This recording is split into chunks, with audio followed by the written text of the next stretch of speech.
तो जनाबे वाला, आपके ऊपर बड़ी भारी रिस्पॉन्सिबिलिटी है। आप एक बहुत ही क्रूशल आईनी इदारे के सरबराह हैं। मेरी हाथ जोड़ के आपसे गुजारिश करता हूं, हम आपकी बड़ी इज्जत करते हैं, इलेक्शन कमीशन की बड़ी इज्जत करते हैं। मेहरबानी करें, आपने रिटायर होकर चले जाना है, मगर इस इदारे को कंट्रोवर्शियल ना बनाएं। हमें इंसाफ चाहिए, हमारे साथ इंसाफ करें। ये जो सख्त बातें अफसरों के बारे में लिखी हुई हैं या उनके सबॉर्डिनेट्स के बारे में लिखी हुई है, मेहरबानी करें, लीनियंट व्यू लें। गलती सबसे हो जाती है, हमसे भी हुई होगी, आपसे भी हुई है। जो 21 तारीख को, जो 25 को आपने फैसला दिया था, वो एक गलत फैसला था। उसी फैसले को जस्टिफाई करने के लिए ये तमाम एक झूठ को कवर करने के लिए 100 झूठ बोले गए हैं। मैं इसी के साथ आप तमाम दोस्तों से इजाजत चाहता हूं। पाकिस्तान जिंदाबाद। सर, ये बताइएगा कि एक आपने कहा कि डीआरओ और आरओ को ही कसूरवार ठहराया कि दोबारा इलेक्शन करवाया जाए, तो एक बाकायदा तौर पर एक पीटीआई के खिलाफ ये भी बात होती है कि पीटीआई अब जो है चीफ इलेक्शन कमीशन के खिलाफ एक बाकायदा तौर पर मुहिम चला रही है, तो क्या ये उसी मुहिम का हिस्सा नहीं कि आप आज दोबारा प्रेस कॉन्फ्रेंस कर रहे हैं? नहीं, ये उसका हिस्सा नहीं है जी। ये आके बताना जरूरी हो गया था क्योंकि एक रिपोर्ट आई और वो एक्स पार्टी आ गई। हमारा पॉइंट ऑफ व्यू नहीं लिया गया था। अगर हमारा पॉइंट ऑफ व्यू इस रिपोर्ट में लिखा गया होता तो हम यहां ना आते। हमसे तो पूछा ही नहीं ना गया, सिरे से पूछा ही नहीं गया। हमें 21 को पहला नोटिस आया, 23 को बुलाया और 25 को फैसला कर दिया। 2 एक घंटे की हेयरिंग हुई और उड़ा के वो मारा। और देखें आपने आपने एक इस्तेमाल किया मुहिम। तहरीक इंसाफ किसी के खिलाफ, मेरी आवाज़ के लिए तो खैर माइक नहीं चाहिए होता, खैर तहरीक इंसाफ किसी के खिलाफ मुहिम नहीं चला। तहरीक इंसाफ वो वाहिद जमात है जो फ्री एंड फेयर इलेक्शन चाहती है। तहरीक इंसाफ वो जमात है जो 35 साल से 2 जमातें हुकूमत कर रही हैं, जो कोई निज़ाम नहीं दे सकी, हमेशा इल्ज़ाम दराजी करती हैं। उनके लिए भी ऑफर कर रही है कि हम ऐसा निज़ाम लाना चाहते हैं जिस पे कोई उंगली ना उठा सके। आपके सामने सेनेट के इलेक्शंस हुए, किसी जमात ने नहीं कहा, हमने कहा शो ऑफ हैंड के जरिए करें ताकि ये जो निज़ाम चलता है, जो नवाज शरीफ साहब कहते थे कि जरदारी साहब पैसे चलाते हैं और सेनेट के अंदर एमपीएस खरीद के अपने मेंबर्स बना लेते हैं, तो हमारी पार्टी ने कहा था कि शो ऑफ हैंड्स के जरिए अब बनाएं। उसमें इमरान खान साहब का तो कोई फायदा नहीं था, तहरीक इंसाफ का तो कोई फायदा नहीं था। सुप्रीम कोर्ट ने भी कहा कि वेरीफाइबल आपका वोट होना चाहिए। अगर उसके ऊपर इलेक्शन कमीशन कोई काम नहीं करता तो हम वो हैं, हम स्टेक होल्डर हैं, हमने उसको पॉइंट आउट करना है। हम निज़ाम को बेहतर करने आए हैं। क्या आप मुझे बताएं कि 2015 में नवाज शरीफ साहब ने कमेटी बनाई थी सेनेट रिफॉर्म्स के लिए एहसन इकबाल साहब के नीचे, तो मुझे बताएं क्या प्राइम मिनिस्टर का आज भी वो बयान आपके पास मौजूद है कि नहीं कि हमने उनको सपोर्ट किया था? प्राइम मिनिस्टर का बयान है कि उस वक्त नवाज शरीफ से अच्छा काम एक्सपेक्ट तो नहीं किया जा सकता, पर जो ये काम कर रहे हैं हम इसमें नवाज शरीफ के साथ हैं, इसमें रिफॉर्म्स आनी चाहिए। अगर आज हम ईवीएम की बात करते हैं तो क्या उसमें इमरान खान का फायदा है? हम कह रहे हैं, हम आपको 6 महीने से कह रहे हैं, साल से कह रहे हैं कि एक मशीन हमने आपके सामने रखी है, आप उसके अंदर हमें बताएं कि इसके अंदर नुक्स क्या है, इसके अंदर से फ्रॉड कैसे हो सकता है, इसके अंदर से वोट चोरी कैसे हो सकता है। आप ना कि उस पर तजवीज़ दें, आप कहते हैं वो सिस्टम मानने को तैयार नहीं है। आप खुद कहते हैं कि आरटीएस के थ्रू इलेक्शन रिग हुआ है, तो आग ईवीएम नहीं आती तो दोबारा आरटीएस के थ्रू होगा, तो वो इलेक्शन कैसे ठीक हो जाएगा? हम कोई मुहिम नहीं चला रहे, ये हमारा काम है as an federal government, as an Tehreek Insaf, as an political जमात। हमारा काम है कि हम रिफॉर्म्स लेके आएँ, हमारा काम है गलतियों की निशानदेही करें, हमारा काम है कि निज़ाम को शफाफ बनाएं। सर, एक सवाल ले लें, आज का जो वज़ीर-ए-आज़म ने ज़ोराना किया और उसके 2 घंटे के बाद ही आपके फैसला आ गया कि मुलतवी कर दिया गया कल की ज्वाइंट सिटिंग, तो क्या आज का जो एजेंडा था लंच पे वो नाकाम हो गई है तरीके के साथ मनाने के लिए इत्तेहादी को?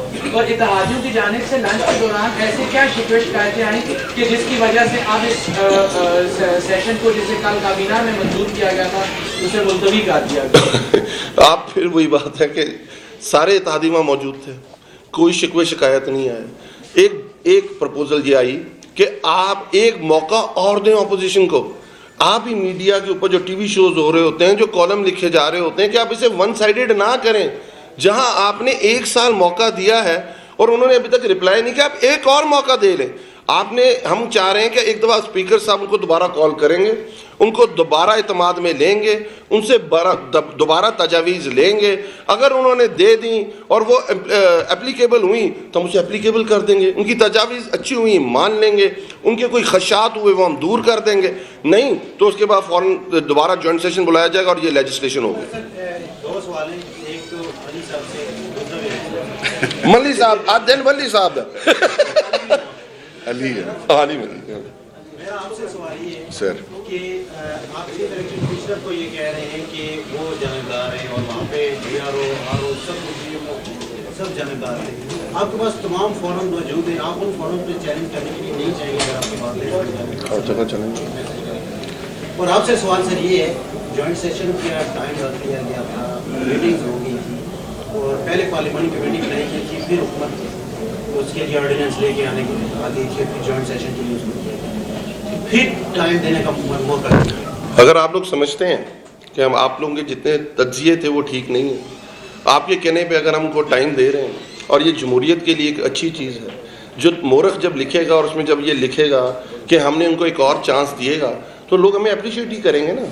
हम तो ये कह रहे हैं कि वन साइडेड ना हो, हम तो ये 1 साल से ये चीज़ राह गलाप रहे हैं कि खुदारा आके मशीन चेक तो कर लें, आपके जो खदशात है हमें बता दें। Prime minister floor of the house उन्होंने कहा अगर आपके पास इससे अच्छा कोई सोल्यूशन है तो हम EVM को पीछे ले देते, आप वाले सोल्यूशन को इंप्लीमेंट कर देते हैं।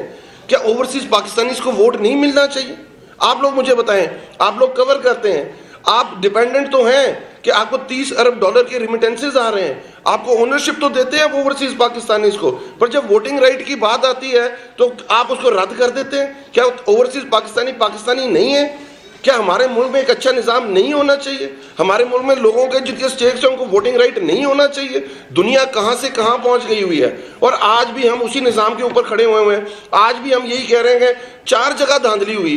हमने कहा है प्राइम मिनिस्टर इमरान खान ने कि 4 हल्के खोल दो, 4 हल्के खोल दो, उन्होंने नहीं खोले, हमने धरना दिया, हमने पूरा प्रोसेस अपनाया और क्या हुआ? हाई कोर्ट के थ्रू वो चारों के चारों जो हल्के हमने नॉमिनेट किए थे उसके अंदर धांधली हुई। क्या किसी बंदे को सजा हुई? क्या किसी बंदे के खिलाफ रिपोर्ट आई? क्या किसी बंदे को रिस्पॉन्सिबल ठहराया गया? क्या उस 72 पॉइंट्स जो चीफ जस्टिस जो उनके कमीशन बना था उनके जो 72 पॉइंट्स थे उनको इंप्लीमेंट किया गया, जिसमें कहा गया था कि 2013 के इलेक्शंस के अंदर ये 72 जगहें जिनको आपने कवर करना है कि क्यों थैले खुले पाए गए, क्यों डबल स्टैंपें लगी हुई थी, क्यों जो पेपर्स थे वो ज्यादा शाया हुए थे, क्या उनको कवर किया गया? नहीं कवर किया गया। हम ये कह रहे हैं निज़ाम की शफाफियत की बात कर रहे हैं और निज़ाम में शफाफियत उसी वक्त आती है जब आप उसे फ्री एंड फेयर करते हैं, जब उसमें आप नई टेक्नोलॉजी इंट्रोड्यूस करते हैं, जब उसके अंदर जो दुनिया में एक पूरी दुनिया के अंदर बहुत सारे ममालिक में वो करके दिखाया जा चुका है, हम भी वो कह रहे हैं वो करके दिखा दो। तो इसमें इमरान खान या तहरीक इंसाफ तो सारी जमातों को करना चाहिए। मैं इसमें एक बात ऐड कर दूं, नहीं एक सेकंड, ये आपने वही इलेक्शन कमीशन वाली बात की है कि लाइट चली जाएगी तो क्या करेंगे। तो मुझे बताएं जो पुराने इलेक्शन होते हैं कि अगर थैले खुले पाए जाएंगे तो क्या करेंगे, अगर डबल स्टैंपें लग जाएंगी तो क्या करेंगे, अगर रिटर्निंग ऑफिसर गायब कर दिए जाएंगे तो क्या करेंगे, अगर प्रिजाइडिंग ऑफिसर, सर आप आगे की तरफ सोचते हैं, हम हल देते हैं, हमने इसका हल दिए इन सारी चीजों का, इन सारी चीजों का हमारे पास हल मौजूद है। ईवीएम मौजूद है, आप ईवीएम के थ्रू कराएं, उसके अंदर भी मसाइल आएंगे। जब भी दुनिया के अंदर रिफॉर्म्स आते हैं मसाइल आते हैं, पर आप दुनिया आगे की तरफ जाती है। हम ये कहें कि दुनिया मोबाइल फोन के ऊपर चली गई है तो आपके हाथ से कोई मोबाइल फोन छीन के भाग सकता है तो मैं PTC वाले फोन पे रहूंगा, ये कोई मंतक है? आपने टेक्नोलॉजी पे शिफ्ट होना होता है। मैं इसमें एक बात ऐड कर दूं, लास्ट जो उन्होंने क्वेश्चन किया था ना, देखिए हमें इमरान खान जैसा प्राइम मिनिस्टर नहीं मिलना दोबारा।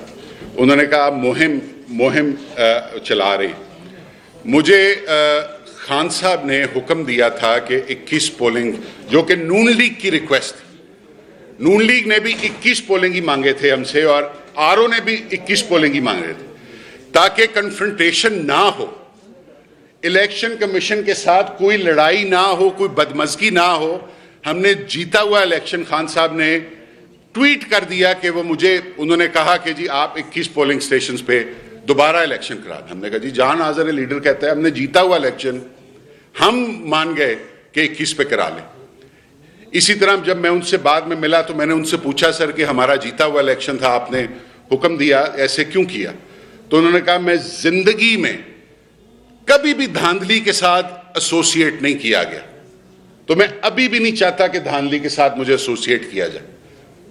इसकी एक मिसाल जो मल्लिक साहब ने बात की है, एक तो उनके इलेक्शन में जाके उन्होंने खुद इलेक्शन कमीशन में जाके सबमिट किया था कि उस पर रीपोल करा लें। आपको याद होगा बल्दियाती इलेक्शन केपी के अंदर हुआ था और सारी जमातें हमारे खिलाफ इलेक्शन लड़ी थी और उन सब ने कहा था धांधली हुई है, तो प्राइम मिनिस्टर इमरान खान ने कहता है और री इलेक्शन करा लो। उसके बाद उन्होंने कोई बात नहीं की थी। Well said.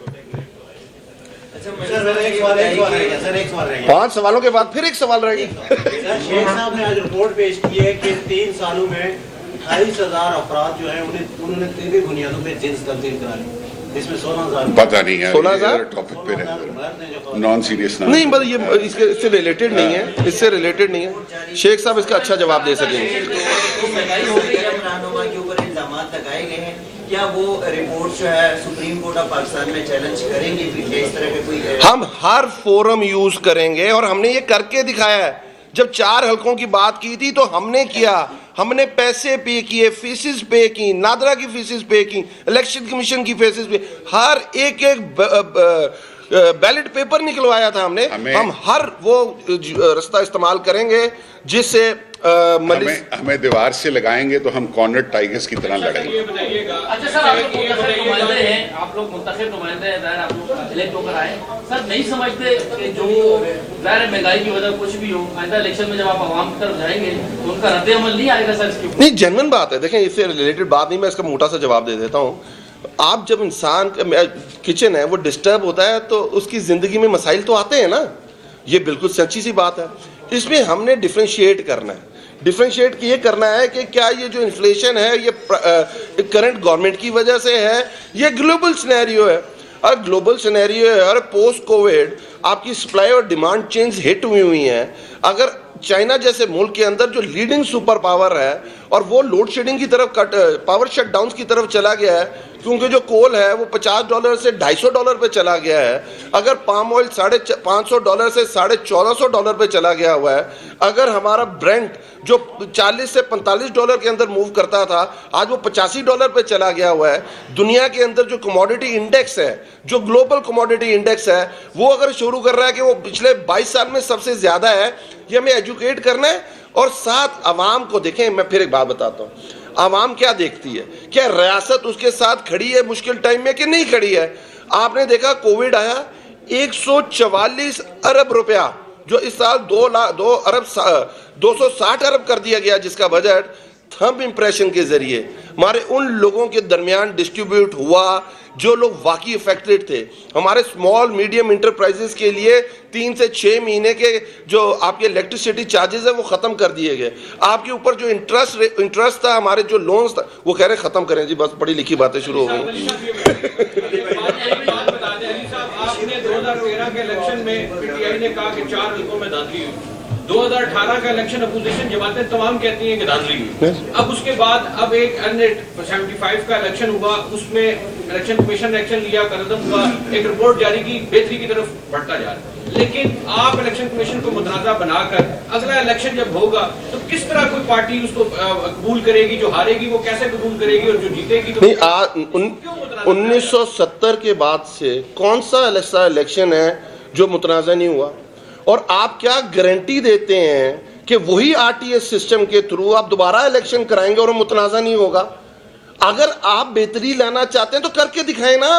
हम तो ये कह रहे हैं, हमारा काम है लेजिस्लेट करके देना, हमारा काम है आपको हल देना। ऑनरेबल इलेक्शन कमिश्नर साहब के पास हम तो सिर्फ अपनी गुजारिशात पेश कर सकते हैं, हम उनका हल दे सकते हैं, लेजिस्लेशन करा सकते हैं, उसके बाद इंप्लीमेंट काम करना इलेक्शन कमीशन का है। इसीलिए हम किसी इलेक्शन को बेहतर करने की तरफ जा रहे हैं, इस्लाहात लाने की कोशिश कर रहे हैं ताकि आइंदा कोई किसी के ऊपर फिंगर पॉइंटिंग ना कर सके। Thank you. नहीं मानी जाती है तो आप क्या करेंगे फिर? अगला